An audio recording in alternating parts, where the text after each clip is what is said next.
কৈলাস মিশ্রের ঘনিষ্ঠ সুরজিৎ চক্রবর্তীর পার্টি অফিসে চলল বুলডোজার। হাওড়ার লিলুয়ায় আজ দুপুর প্রায় 12:30 নাগাদ প্রশাসনের উদ্যোগে বুলডোজার চালিয়ে ভেঙে ফেলা হয় এই পার্টি অফিস। অভিযোগ, ভাগাড় সংলগ্ন রাস্তার পাশে সরকারি নর্দমা দখল করে ওই পার্টি অফিসটি নির্মাণ করা হয়েছিল। প্রশাসনের দাবি, অবৈধ দখলমুক্ত করার অভিযানের অংশ হিসেবে বুলডোজার চালিয়ে কাঠামোটি ভেঙে দেওয়া হয়েছে। বিজেপি নেতা সঞ্জয় সিং বলেন, শহরকে পরিষ্কার পরিচ্ছন্ন রাখার জন্যই মানুষ আমাদের ভোট দিয়ে জিতিয়ে নিয়ে এসেছে। আমরা যদি তা না দিতে পারি তাহলে মানুষের কাছে কি জবাব দেব? দেখুন, এটা পার্টি অফিস ইলিগাল ভাবে যেখানে যা করা হয়েছে অতিক্রমণ আর চলবে না। মানুষ দুহাত তুলে আশীর্বাদ করেছেন এই জঞ্জালগুলোর থেকে মুক্তি পাওয়ার জন্য। এই যে আমাদের এখানে যে জল জমে আছে, আমরা নাগরিক পরিষেবা দিতে পারছি না, তার সবচেয়ে বড় কারণ হচ্ছে এই ইনক্রোচমেন্ট। এই ইনক্রোচমেন্ট আর থাকবে না। ইনক্রোচমেন্ট যদি ইলিগাল থাকে তাহলে আমরা সেটাকে তুলব।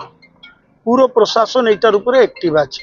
আর এইখানেই নয়, পুরো পশ্চিম বাংলাতে আপনারা দেখেছেন শিয়ালদা স্টেশন, হাওড়া স্টেশন, আমাদের জিটি রোড, আমরা এগুলোকে মানুষ 1 লক্ষ মানুষকে যাতায়াত থেকে যারা বঞ্চিত করছেন, কিছু দোকান বা কিছু ইনক্রোচমেন্ট করে পার্টি অফিস, কিছু জায়গা দখল, এটা কিন্তু আর চলবে না। এটা কি সব জায়গায় চলবে?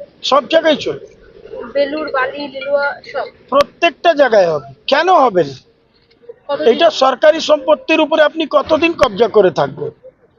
আর মানুষকে তো, মানুষ এইটার জন্যই তো আমাদেরকে ভোট দিয়েছে।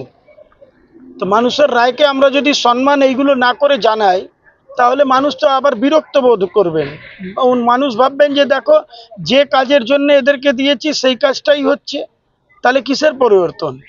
তো পরিবর্তন রাস্তার উপরে, এলাকায় মানুষ বুঝতে পারুক যে পরিবর্তন হয়েছে। অভিযান চলাকালীন ঘটনাস্থলে উপস্থিত ছিলেন লিলুয়া থানার পুলিশ, সরকারি আধিকারিক, বিজেপি কর্মী সমর্থক ও এলাকার বহু বাসিন্দা। গোটা অভিযানকে ঘিরে এলাকায় চাঞ্চল্যের সৃষ্টি হলেও পুলিশের নিরাপত্তার মধ্যেই উচ্ছেদ অভিযান সম্পন্ন হয়। হাওড়া থেকে সুমন আদকের রিপোর্ট, পূবের কলম ডিজিটাল।